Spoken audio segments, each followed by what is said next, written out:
Hello friends, வணக்கம் and welcome to Lux kitchen. இன்றைக்கி நம்ம சேனலில் என்ன வீடியோ பார்க்க போகிறோம் அப்படின்னா, வீட்லேயே ரொம்ப ஹைஜீனிக்காக மோர்லேருந்து எப்படி வெண்ணெய் எடுக்கிறது அப்படிங்கிறத தான் பார்க்க போகிறோம். நம்ம வீட்டில் டெய்லியும் தயிர் ஊற்றி வைப்போம். அந்த தயிரில் மேலால் ஆடைகள் சேர்ந்துருக்கும். அந்த ஆடைகளை எல்லாம் எடுத்து கலெக்ட் பண்ணி நான் இந்த மாதிரி 2 கண்டெய்னரில் ஸ்டோர் பண்ணி வச்சுருக்கேன். இதை தரமான பால் அப்படிங்கிறதுனால எனக்கு டெய்லி ஊற்றி வைக்கிற தயிர்லேருந்து நிறையவே ஆடைகள் கலெக்ட் ஆகும். பாருங்கள், நல்லா மஞ்சள் கலரில் இருக்கும். தயிர் கரெக்டான ஸ்டேஜில் வந்ததுக்கப்புறமா நம்ம ஃப்ரிட்ஜில் எடுத்து வச்சுட்டு அதுக்கப்புறம் ஆடைகளை கலெக்ட் பண்ணால் நல்லா கெட்டியாக இருக்கும். இந்த மாதிரி கொஞ்சம் ஐஸ் க்யூப்ஸையும் எடுத்து வச்சுக்கலாம். எப்போவுமே மோர் அடிக்கிறப்போ ஏர்லி மார்னிங் அடிச்சிருங்க. கூடவே ஐஸ் க்யூப்ஸையும் சேர்த்துட்டு அடிங்க, அப்போ தான் வெண்ணெய் திரண்டு வரும். இப்போ நம்ம ஆடைகளை எடுத்து வச்சுருக்கிறத ஜாருக்கு ட்ரான்ஸ்ஃபர் பண்ணிடலாம். இப்போ அந்த தயிரில் இருக்கிற ஆடைகளையும் எடுத்து ஜாரில் ட்ரான்ஸ்ஃபர் பண்ணிடலாம்.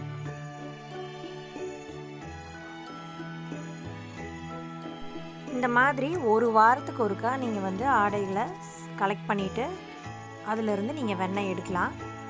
இப்போ அந்த கண்டெய்னர்ஸில் கொஞ்சம் தண்ணி சேர்த்திட்டு அதையும் நல்லா வாஷ் பண்ணி ஊற்றிட்டேன். இப்போ அந்த ஐஸ் க்யூப்ஸையும் ஆட் பண்ணிக்கலாம். இவ்வளோ சேர்ந்துருக்கு. இது ஒரே டைமில் அடிக்க முடியாது, அதனால் நான் இதை 2 தடவையாக அடிச்சுக்க போகிறேன். இப்போ வாங்க நம்ம மோரை அடிச்சிடலாம். ஸோ பாதி மோரை சேர்த்திட்டு, அதாவது அந்த ஆடையில் சேர்த்திட்டு கொஞ்சம் வாட்டரும் மிக்ஸ் பண்ணிவிட்டு நான் அடிச்சிட்டேன். இங்கே பாருங்கள், இந்த கன்சிஸ்டன்சிக்கு வந்ததுக்கப்புறமா நம்ம அது ஒரு பவுலுக்கு ட்ரான்ஸ்ஃபர் பண்ணிடலாம். எனக்கு ரிமைனிங் ஹாஃப் இருக்குது, அதையும் இதே மாதிரி மோரை அடிச்சுட்டு வந்துடுறேன். பாருங்கள், எனக்கு இந்த அளவுக்கு மோர் கிடச்சிருக்கு. இப்போ பார்த்தீங்க அப்படின்னா வெண்ணெய் அழகாக திரண்டு வந்துருச்சு. நல்லா மஞ்சள் கலரில் பார்க்குறக்கே எவ்வளோ அழகாக இருக்குன்னு பாருங்கள்.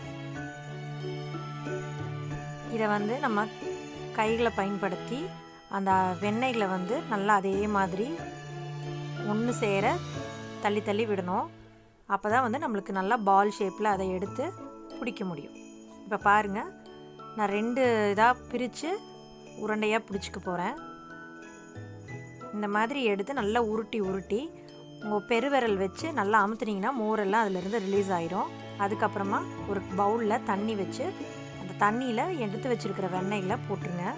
அது எதுக்கு அப்படின்னா அதில் இருக்கிற மோரெல்லாம் அந்த தண்ணியில் கலந்து வெளியில் வந்துடும்.